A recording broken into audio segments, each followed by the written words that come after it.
Namaste, my dear brother and sister. Welcome to my channel, Beautiful Diaries of Literature. I hope this content will be helpful to you. My name is Vishal, and I am here to explain a beautiful poem of W. H. Auden. I hope you guys like it. Now the leaves are falling fast. इसका मतलब होता है जो पत्ते हैं अब वो तेजी से गिर रहे हैं। मैं आपको पहले बता देना चाहता हूँ कि यहाँ पे नेचर के बारे में बात नहीं हो रही है। यहाँ बात हो रही है मनुष्यों की तेजी से हो रही मृत्यु पर या सोसाइटी के तेजी से हो रहे डाउनफॉल पर। यहाँ पे इनको लिखने का काम किया है वाइस्टेन ह्यूग ऑर्डन, जिनको हम शॉर्ट में W. H. Auden भी कहते हैं। आगे हम बात कर लेते हैं। Falling of leaves suggest that process of death and human waste on a large scale. जैसा कि मैंने आपको भी बताया कि लोगों की डेथ के पर और ह्यूमन वेस्ट पर इस पे बात हो रही है। वहीं हम इसकी राइमिंग स्कीम की बात करें तो Auden use a strict rhyme scheme where all words with the same letter rhyme with each other. Basically मैं आपको बता देना चाहता हूँ कि इस पोएम में टोटल से आप देख पा रहे होंगे कि 20 लाइन्स का यूज़ किया गया है। बेसिकली इसमें 20 लाइन्स है और ये क्वाड्रेंट में डिवाइड है। देख लो आप, ये 5 क्वाड्रेंट में डिवाइड है और इसकी राइमिंग स्कीम जो है वो AABB है। इसके बारे में मैं आपको फिर आगे भी बताऊंगा। आगे देख लो आप। इसकी हम थीम की बात करते हैं तो थीम है speedy arrival of old age. जैसे जैसे लोग जल्दी जल्दी बूढ़े हो रहे हैं and death of human beings, और जैसे जैसे हमारे बीच से जो उम्रदराज व्यक्ति होते हैं वे मर रहे हैं, उनके साथ में उनके विचार, उनकी भावनाएं वे सब भी गिरती जा रही है, जिसकी वजह से सोसाइटी का डाउनफॉल शुरू हो चुका है। Now the leaves are falling fast जो पोएम है is a poem by W. H. Auden that appear in the collection of the age of anxiety. Basically इनका एक कलेक्शन था द एज ऑफ एनजाइटी, इसी से ये पोएम लिया गया है। तो हम आगे बात कर लेते हैं। Auden was a 20th century poet. वो एक 20वीं सदी के कवि हैं, क्रिटिक हैं, ट्रांसलेटर है यानी अनुवादक है, एडिटर है and words dramatist who won the Pulitzer Prize in 1948 for this collection। इनके इस कलेक्शन के लिए इनको पुलित्जर प्राइज से भी सम्मानित किया गया था 1948 में। उसके बाद मैं आपको ये भी बता देना चाहता हूँ कि now the leaves are falling fast को दूसरा नाम ऑटम सॉन्ग भी है, क्योंकि यहाँ पे जैसे पतझड़ के मौसम में पेड़ से पत्ते गिरते हैं, उसी तरह यहाँ पे बताया गया है कि ह्यूमन बींग्स के अंदर से कैसे ह्यूमैनिटी खत्म हो रही है। My dear brothers, if you feel any noise from my background, then please ignore it because today is 31st December and some people is playing music for their fun. So ignore it। तो चलिए आगे हम बात कर लेते हैं हमारे आज के टॉपिक पे। सबसे पहले तो हम W. H. Auden सर का इंट्रोडक्शन देख लेते हैं। बेसिकली इनका जन्म हुआ था 21 फरवरी को 1907 में यॉर्क में, और वो यॉर्क यूनाइटेड किंगडम में है। अगर हम इनकी डेथ की बात करते हैं तो 29 सितंबर 1973 को इनका डेथ हुआ था और उस समय इनकी एज लगभग 66 ईयर की थी और वियना ऑस्ट्रिया में हुआ था। इनको आप याद रखिएगा। वे एक ब्रिटिश अमेरिकन व्यक्ति थे।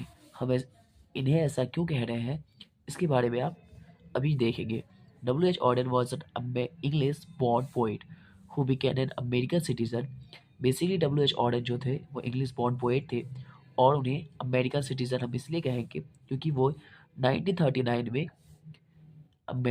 इंग्लैंड से मूव करके अमेरिका चले गए थे और इन्हें अमेरिका का सिटीजनशिप मई 20 को 1946 में मिला था।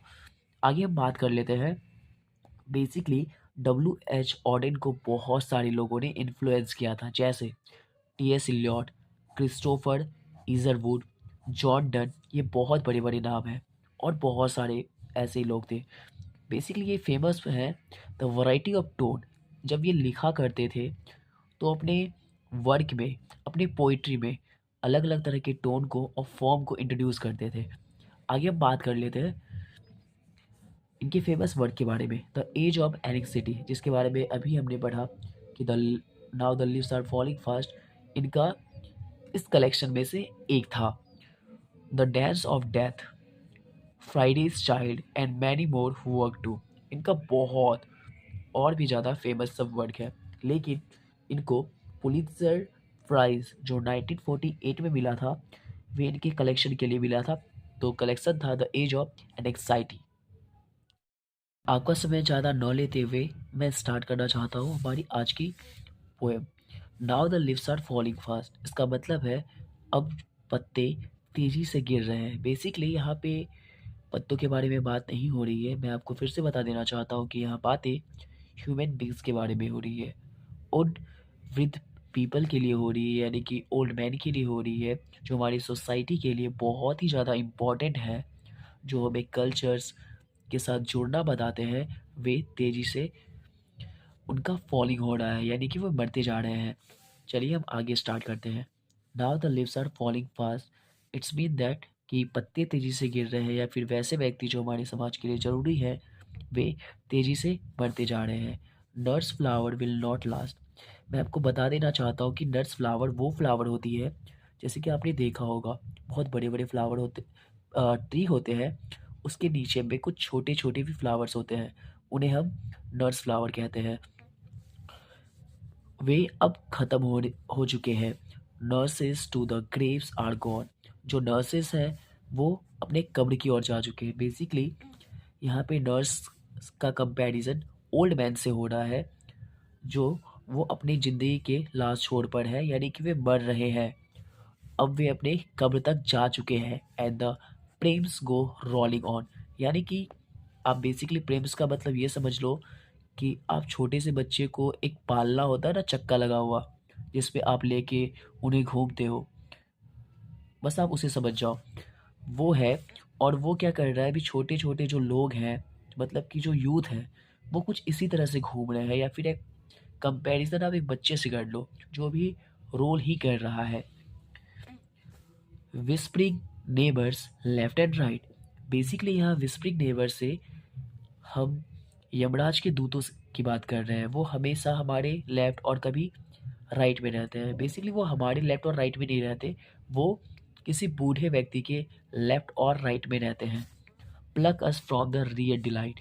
बेसिकली वे हमें इस सच्ची दुनिया से दूर लेके जा रहे हैं। And the active hands must freeze lonely on the separate knees. Basically जो आपका जो एक्टिव हैंड है, जो आप पूरी तरह से कर पा रहे हो, वो आप कर नहीं पाओगे, और आप पूरी तरह से अकेले पड़ जाओगे। इस टू लाइन को समझने के लिए मैं आपको एग्जांपल देता हूँ। जैसे कि आप कहीं से दौड़ते हुए आ रहे हो, तो आप अचानक बहुत ही ज़्यादा थक जाते हो, जिस वजह से आप बहुत हाँफना शुरू कर देते हो, और अचानक झुक कर आपकी जो हैंड है वो आपकी नीज़ को टच करते हैं। तो आप इससे समझो कि आपके जो एक्टिव हैंड है ना, वो अचानक क्या हुए, रुक गए, यानी फ्रीज हो गए। और लॉनली ऑन द सेपरेट नीज, और वे आपके रुके कहाँ पे आके, आपकी नीज में आके, यानी कि आप पूरी तरह से हेल्पलेस हो चुके हो।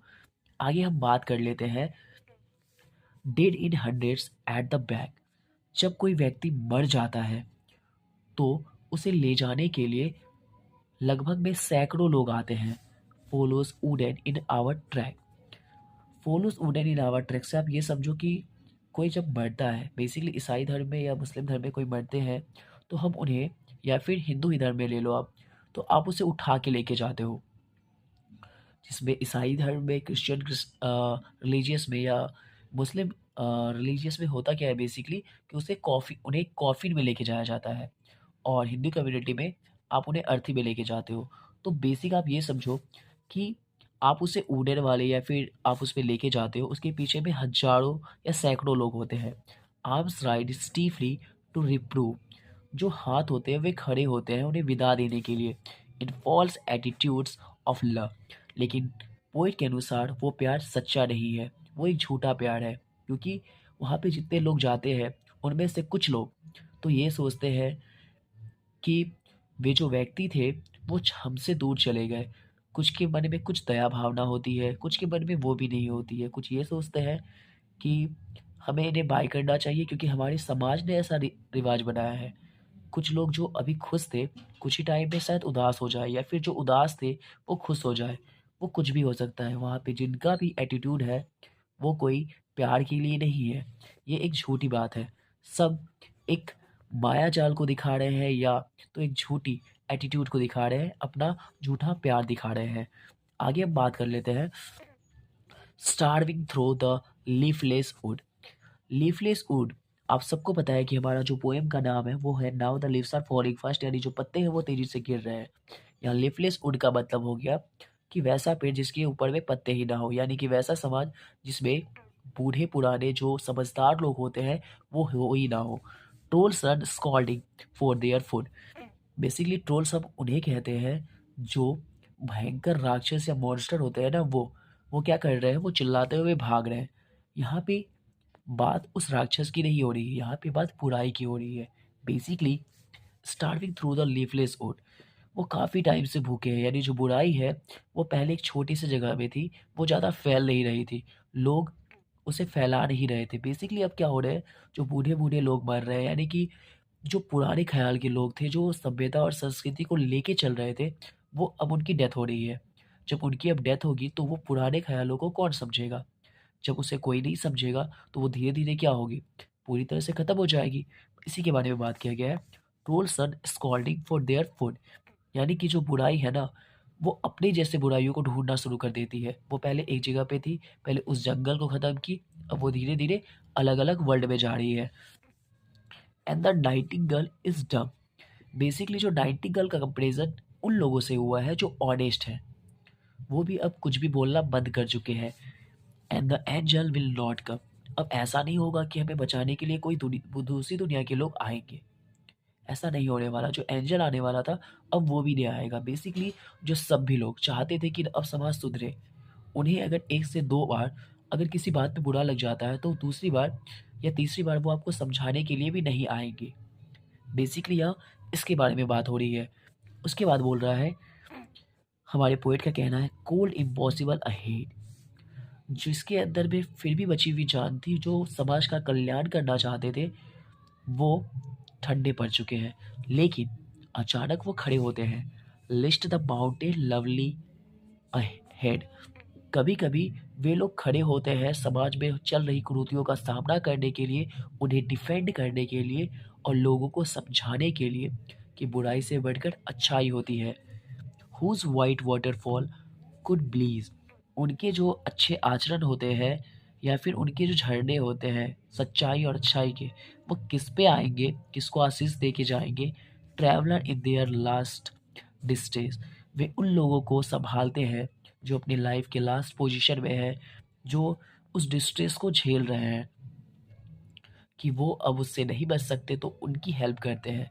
बेसिकली ये कहानी जो है, सॉरी, बेसिकली ये जो पोएम है now the leaves are falling fast, वो हमारे हमारे समाज में जो सभ्यता और संस्कृति थी, हमारी जो कल्चर थी, वो बूढ़े लोगों की मरने की वजह से धीरे-धीरे ख़त्म होती जा रही है। और ये पूरी तरह से ख़त्म ना हो जाए, जो भी कुछ लोग बचे हुए हैं, सभ्य व्यक्ति बचे हुए हैं, जिनके अंदर संस्कार है, वो कभी-कभी आते हैं, क्योंकि उन्हें भी हीनता की दृष्टि से देखा जाता है। और बेसिकली उनकी बात अभी सोचने के लिए, समझने के लिए लोग उनकी बातों को मानना नहीं चाहते हैं, इसीलिए वो भी अपना ज्ञान व्यर्थ ही साझा नहीं करना चाहते हैं। बेसिकली पोएट इन पंक्तियों के माध्यम से यही समझाना चाह रहे थे। और मैं आपको फिर से बता देना चाहता हूँ कि टोटल से ये पोएम 20 लाइन को रखती है, जिसमें 4 क्वाड्रेंट का यूज़ किया गया है और इसकी राइमिंग स्कीम ए बी है। अगर आपको इससे रिलेटेड और कोई प्रॉब्लम्स आए तो मुझे इस वीडियो के लास्ट में कमेंट कीजिएगा।